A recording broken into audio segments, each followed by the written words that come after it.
Time, are we ready? Yes. Okay. Our first speaker, Charles Gorski, Unconventional Leaders. Unconventional Leaders, Charles Gorski.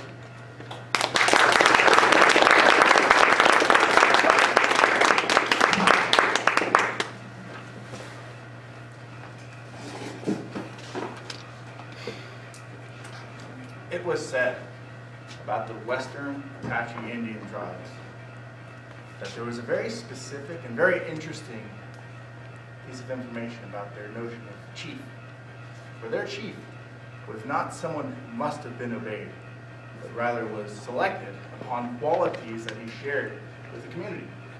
Such of these qualities included conscientiousness or foresight, as it's more commonly accepted to be, industriousness, resourcefulness, what can you use around you, impartiality, generosity, and, as a ToastMasters favorite, eloquence in speaking.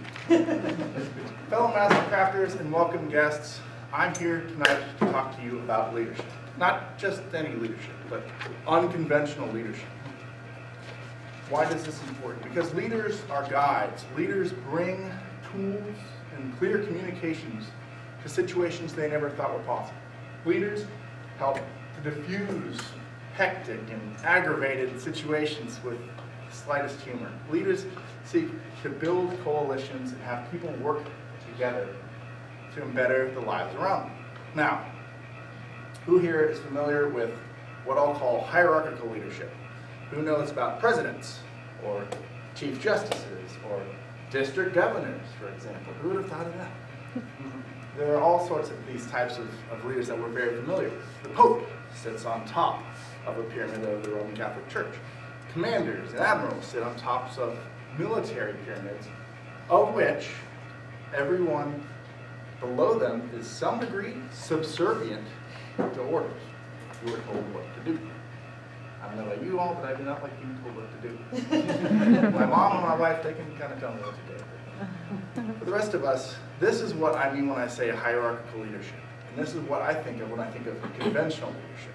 Now, there are ways, fellow master crafters and honored guests, there are 3 examples, which I'd like to point out to you this evening, of leaders that did not fit this mold, leaders that did not command, leaders that did not dictate from above, but rather grew from below to push up the lives of people around them who they cared about.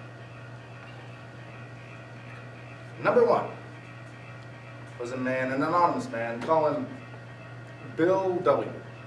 Bill W. had a rough life. Bill W. was abandoned by his parents at a very young age, and he survived his girlfriend's death in his mid to late teens. Not only that, he was frequently chronically depressed, and of course, most people in the 1930s and 20s who had this sort of situation solved these types of problems, or tried to, by drinking.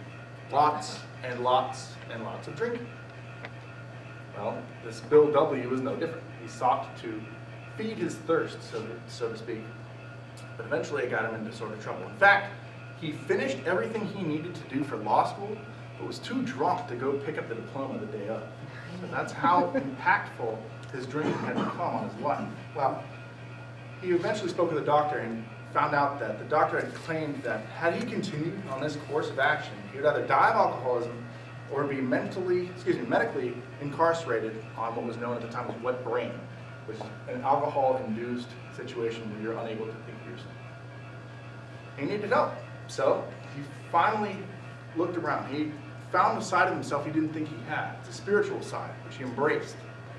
He started going to church, a particular church where he met different people, different men who were also having the same sort of problem. One of these men was named Dr. Bob. Now, Bill W. and Dr. Bob started having conversations and setting up groups where they would meet in churches and spread to other community activity centers, like the downstairs of a church, for example, or a civic center. And eventually, they started to publish a book together. That book was entitled Alcoholics Anonymous, 12 Steps to Maintain Sobriety. And this is the goal. This is to use people connections between church groups, sport groups, local restaurant meetings, civic clubs, so that people could intermingle with one another and say, hi, my name is Bill W., I'm an alcoholic. That's not easy to do. But through time and time again, the club grew. Now, as of today, Alcoholics Anonymous has over 2 million active members. So you can see that from 2 people, it can blossom into a tremendous organization. And what he determined from the very get-go until the end of his life was that he was to remain humble. He wanted to remain anonymous because that was keeping in line with the spirit of how the organization worked. Our second one, number 2, is Elizabeth Cady Stanton. Now, she grew up in the 1830s and 40s being a staunch abolitionist. Now, she would go to churches and civic groups, a similar type of situation, where she would share ideas with her and her husband. She would write the legal speeches, and her husband, Henry Stanton, would deliver them. Very important, prominent abolitionists of the day. And over time, she started to do not just anti-slavery movements, but also helped to do women's suffrage and women's rights movements. She eventually met a lady named Susan B. Anthony and mentored her from time and time again in all these different women's rights conventions throughout the 1800s. So, does anyone here not know Susan B. Anthony? She was very influential. They published books, they published magazines, they published pamphlets. They went and they gave speeches. They gave speeches to their clubs, they gave speeches to their churches, they gave all kinds of speeches with all kinds of different people to try and get the message out about here's how the law works and here's how we can change it. And although 18 years after she died, women got the right to vote, her leadership was paramount to the women's suffrage movement. Number 3, imagine a world in which any single person is given access to the sum of all human knowledge. Who said that? That would be Jimmy Wales. Now, Jimmy Wales didn't always be the founder of Wikipedia. He started out as a person who wanted to start Newpedia. And after he started his first article, he had to consult the financial experts of which he was writing the article about. And he just saw, this is futile. I'm not getting anything done.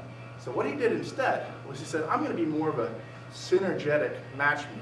I'm going to take these people and these ideas, and I'm going to have them talk to one another. And through the course of interrelated networks, we're going to build Wikipedia so that every article can be used by any human at any time for free. This is what I mean by unconventional leadership. Most people would not say that Jimmy Wales is a commander or an admiral or any sort of top-down dictator. But look at Wikipedia. Who doesn't use Wikipedia multiple times a day when they're bored at work?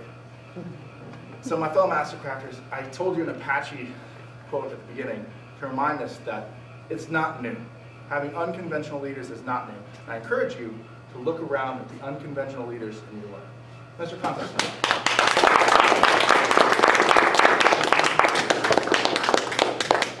Simon, please give us 1 minute on the clock.